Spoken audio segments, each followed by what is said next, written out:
बंडखोरी शमवण्यासाठी नेत्यांची धावाधाव सुरू असतानाच नाशिक आणि पुण्यातील भाजपमधील बंडखोरी शमवण्यात काहीसं यश येत असल्याचं दिसतंय। नाशिकमधून भाजप बंडखोर गणेश गीते माघार घेणार आहेत।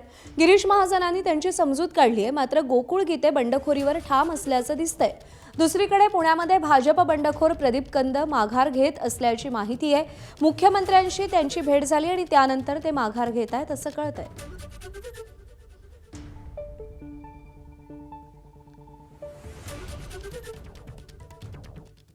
गिरीश महाजनांच्या मध्यस्थीला यश आलंय। भाजप बंडखोर गणेश गीते निवडणुकीतून माघार घेणार आहेत।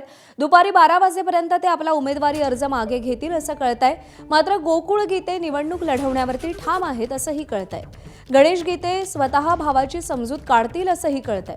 गणेश गीते हे गिरीश महाजनांचे निकटवर्तीय आहेत। कालपासून गणेश गीते आणि गिरीश महाजन यांचे निकटवर्तीय निलेश बोरा मुंबईमध्ये तळ ठोकून आहेत। काल मुंबईमध्ये उपमुख्यमंत्री एकनाथ शिंदे, मुख्यमंत्री देवेंद्र फडणवीस यांचीही गणेश गीते यांनी भेट घेतल्याची सूत्रांनी माहिती दिली आहे।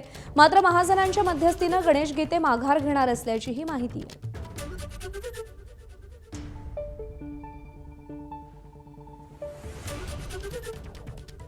काल माझी माननीय आपल्या राज्याचे मुख्यमंत्री देवेंद्रजी फडणवीस साहेब, डीसीएम एकनाथ शिंदे साहेब आणि आमचे प्रदेशाचे अध्यक्ष रवींद्र चव्हाण साहेब आणि गिरीश भाऊ यांच्याशी सर्व काल चर्चा झाल्यानंतर त्यांनी सांगितलं की आपल्या राज्यामध्ये युती आहे आणि युतीचा धर्म आपल्याला सर्वांना पाळावा लागेल आणि त्यामुळे त्या ठिकाणी तुला माघार घ्यावी लागेल।